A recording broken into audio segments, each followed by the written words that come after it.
আসসালামু আলাইকুম রহমতুল্লাহ বারাকাতুহ। আমি সহিহ বুখারী শরীফ ইমানুল খণ্ডের মধ্যে ২০ নম্বর হাদিস আপনাদের সামনে তুলে ধরছি। হযরত আয়েশা রাদিয়াল্লাহু আনহু থেকে বর্ণিত হাদিসটি।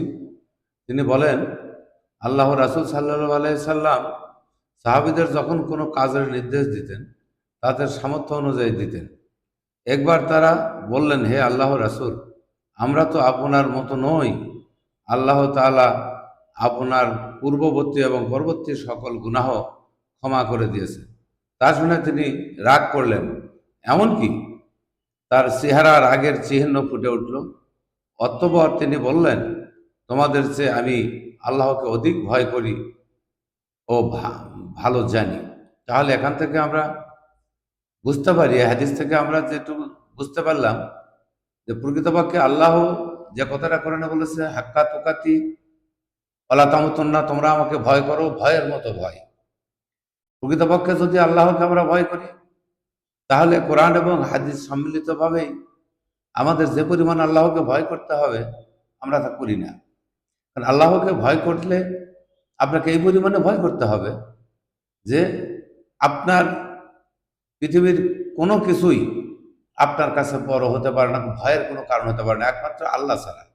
আর এই ভয় যদি আপনার মধ্যে থাকে, তাহলে আপনি কোনো পাপ করতে পারবেন না। এটাই বাস্তবতা। কোনো পাপ করতে গেলে আল্লাহর ভয় আপনার মধ্যে কাজ করবে, আপনি সে পাপ থেকে বিরত থাকবেন, অবশ্যই পাপ করতে পারবেন না। এজন্য আল্লাহ বলেছে, আকা তোকা তোলা তামতুন না, তোমরা আমাকে ভয় করো ভয়ের মতো ভয়। অইল্লাম তো মুসলিম, তোমরা মুসলমান হয়ে মৃত্যুবরণ করো। এই কথাটা আল্লাহ পরিষ্কারভাবে কোরআনে তুলে ধরেছে। তাহলে আপনি যতক্ষণ পর্যন্ত আল্লাহকে কঠিন ভয় না করবেন, ততক্ষণ আপনি একটা মুসলিম হতে পারবেন না।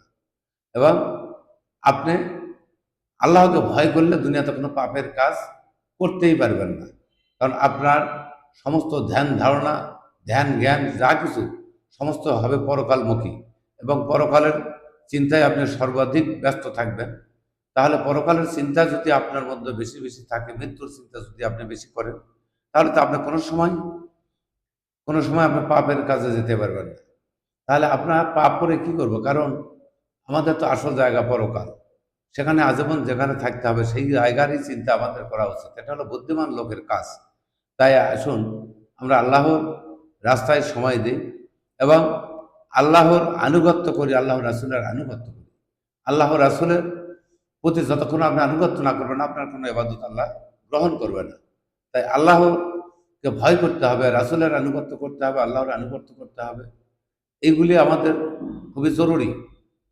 আপনি যদি একজন প্রকৃত মুসলমান হতে চান, তাহলে সেই ক্ষেত্রে জেনে রাখবেন যে আল্লাহকে ভয় করা ছাড়া আপনি পূর্ণাঙ্গ মুসলমান হতে পারবেন না। আপনার মধ্যে আল্লাহ ভীতি থাকলে তাহলে পাপ থেকে দূরে থাকবেন এবং আল্লাহর আদেশ নিষেধগুলো মেনে চলবেন। সবাই ভালো থাকুন, সুস্থ থাকুন।